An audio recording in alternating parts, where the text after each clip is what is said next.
Gantt chart. The programme will generate a Gantt chart for us at the click of a button. The Gantt chart can be accessed at any time during the pricing of the work, but it would be best practice to complete the pricing sheet, then check and if necessary adjust the payment schedule, followed by the work schedule, in that order. The information in the payment schedule is based on the pricing sheet. The work schedule is based on the payment schedule. And the Gantt chart is based on the work schedule. If you've not done so in your master file, it would be sensible to check that any holiday days have been added to the holiday sheet.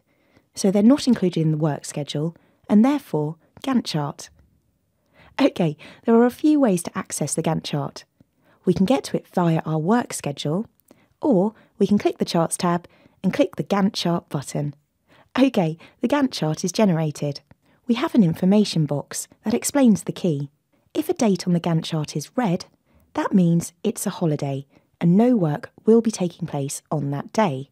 The Gantt chart has got this information from the holiday sheet. If a date on the Gantt chart is highlighted yellow, then it's a weekend day, so Saturday or Sunday. The programme will automatically not schedule in work on the weekend. We can view further help and information about the Gantt chart by clicking this blue info icon.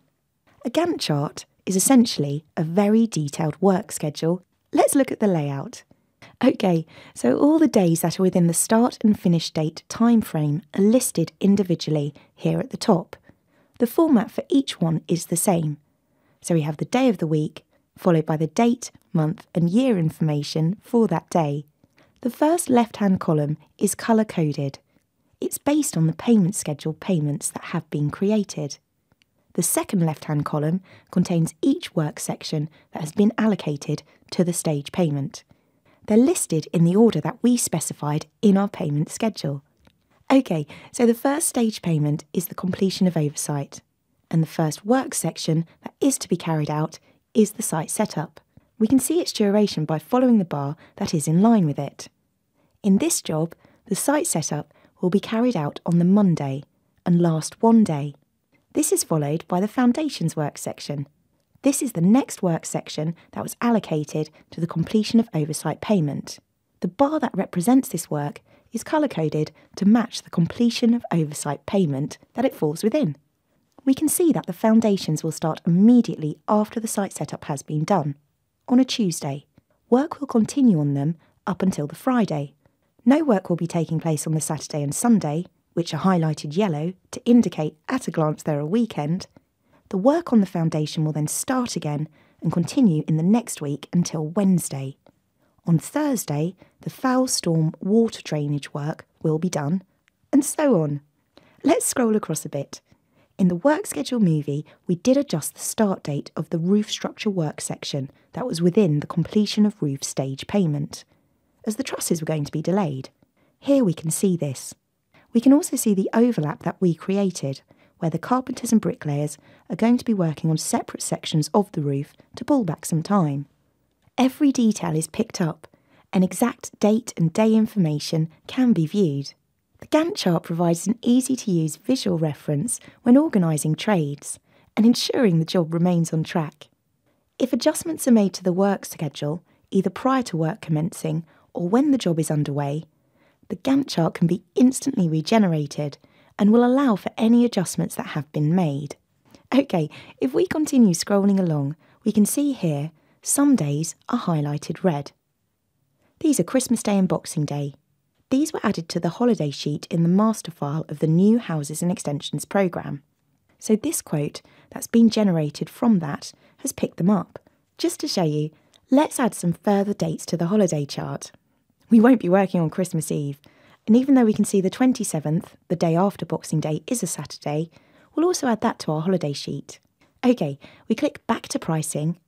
We're taken to the work schedule, and we can now access the programme's tabs.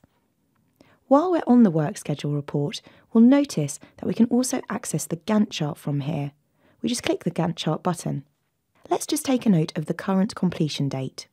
We click Settings, click Holiday Sheet. Here are the days that are already highlighted red on our Gantt chart. We'll add another Christmas holiday date. So we'll put Christmas.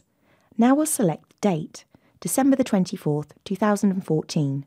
in our master file, we can add this date for ongoing years. For example, 24th December 2015, 2016, and so on. If we save these dates in our master file, any future work that we price will not allow these dates as working days. We'll also add in another Christmas holiday date, 27th of December 2014. OK, we'll go back to the work schedule. All of the information in our work schedule will have automatically updated, and the days we've just added to the holiday sheet have now been allocated as days where no work will be taking place. As we can see, the completion date has adjusted, as have the dates of any works that follow these additional holiday days. We can also access the Gantt chart from the work schedule chart like this. OK, if we scroll along, we can see the additional holiday dates that we've entered have been picked up in our Gantt chart. They're highlighted red, and no work will be taking place on these days. The work that was to take place on these days has been moved to the next available working day, and the subsequent works will follow on accordingly. The Gantt chart is a complex and detailed chart, and an excellent resource when running the job. We just ensure the information on our payment schedule, then work schedule, is set to our preferences, and the Gantt chart can be instantly generated at the click of a button. To print the Gantt chart, we click this button here, depending on the type of job it is, for it can consist of multiple pages, which can be viewed by using the Print Preview tab and clicking this button. When we're ready, we click Print and select the printer that we want to send it to.